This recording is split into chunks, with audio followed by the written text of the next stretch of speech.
mind over the effects of sexual assault on gymnasts. So many of you probably don't know, but the National Sexual Violence Resource Center says that 1 in 3 women experience some sort of sexual violence in their lifetime. My popular press article was how Larry Nazar was able to abuse for so long, and my scholarly article was an ecological model of the impact on sexual assault on women's health. My hypothesis for both of these articles was both articles are closely related, however they have different twists that can be inferred, meaning that sexual assault content on the psychological effects has happened after the events have occurred. So, the Larry Nazar scandal was he was a team doctor for the U.S. Gymnastics, and he also was at the University of Michigan as a team doctor as well. And he got caught molesting over 150 gymnasts over a period of like more than a decade. So he was put on trial after months of girls complaining to their coaches saying that something was happening, and they finally decided, well, then this guy is actually doing something. And I think an important statement that Freeman said was, the more elite the athlete, the more likely they are to be abused by someone in the same industry as them. I think that we don't typically see this sort of thing, but with them being more elite and more famous, it makes them more susceptible to being assaulted. So after the trial was going on for many months, he was sentenced to 175 years, which basically is his lifetime.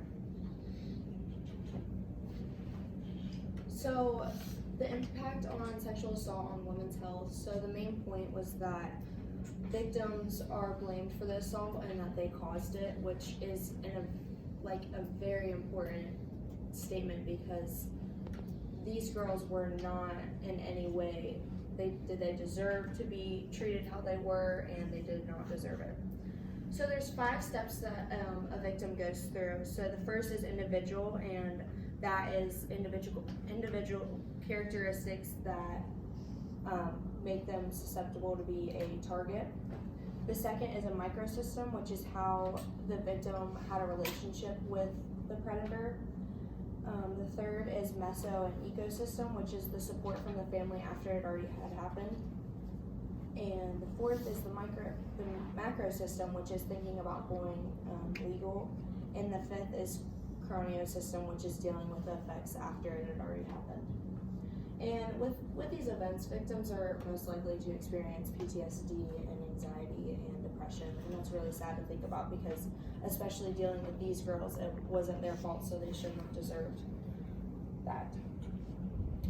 So when comparing these two, avoiding coping strategies comes to a longer recovery time, which these girls were hiding their stories for a long time because no one believed them.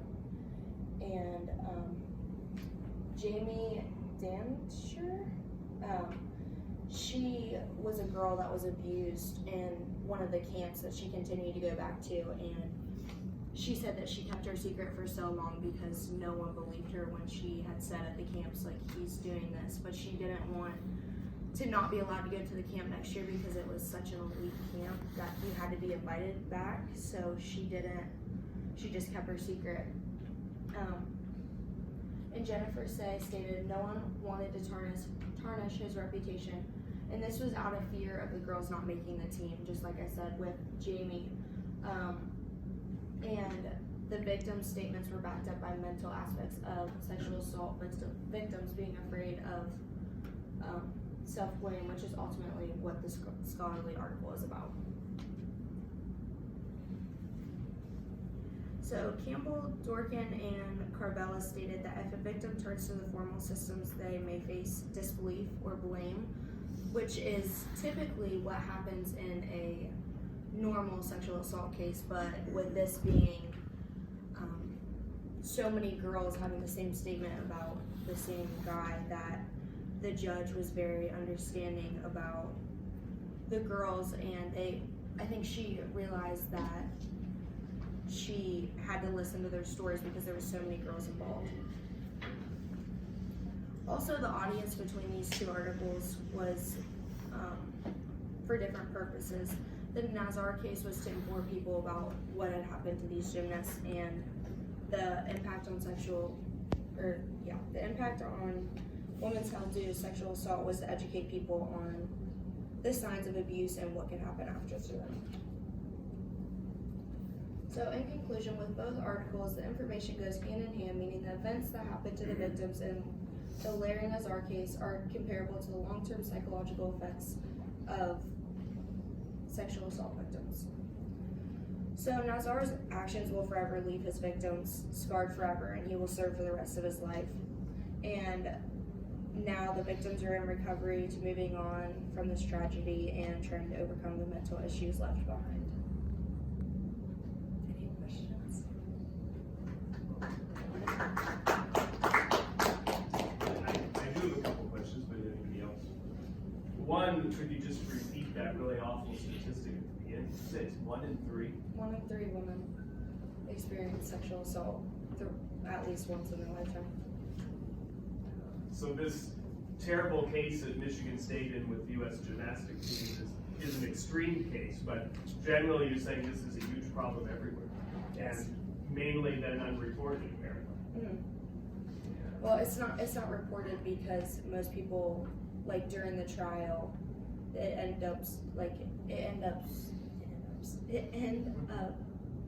being like it just gets thrown to the side because there's not really that much evidence to show that these people are being abused. And again, in a physician's case, his argument was that these were necessary exams. Mm-hmm. He got away with this for 20-some years, right? Yeah, it was a long time. Other question I have is, you were focusing on women, but did you see anything about male athletes? I didn't because he was primarily a woman's doctor, but it didn't say anything about And the reason I'm bringing that up, of course, is because Ohio State University is being investigated pretty heavily right now. And it was also a team physician. He's committed suicide now, so he can't go to trial. But the investigation continues, and apparently it was male athletes in this case, and the wrestling team in particular, I suppose. And so the same kind of things that the athletes were afraid to report it because they would lose their place on the team. And so that was used as a manipulation, right? And then also, as you mentioned, the idea that just nobody on the outside would believe it. Right? Yeah.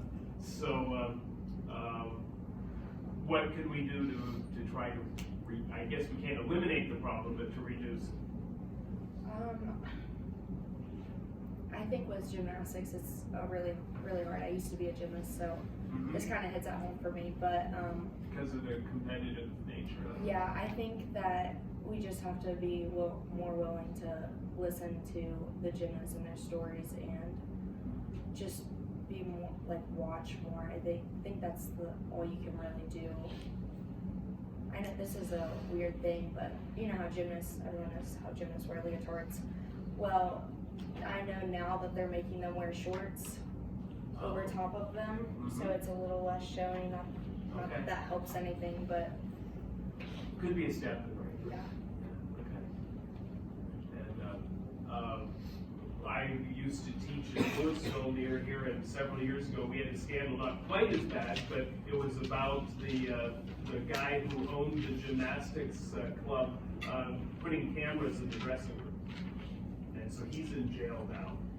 As far as I know, he never assaulted anybody, but it seems like it's just a really widespread problem. Yeah. Well, thank you for that difficult subject.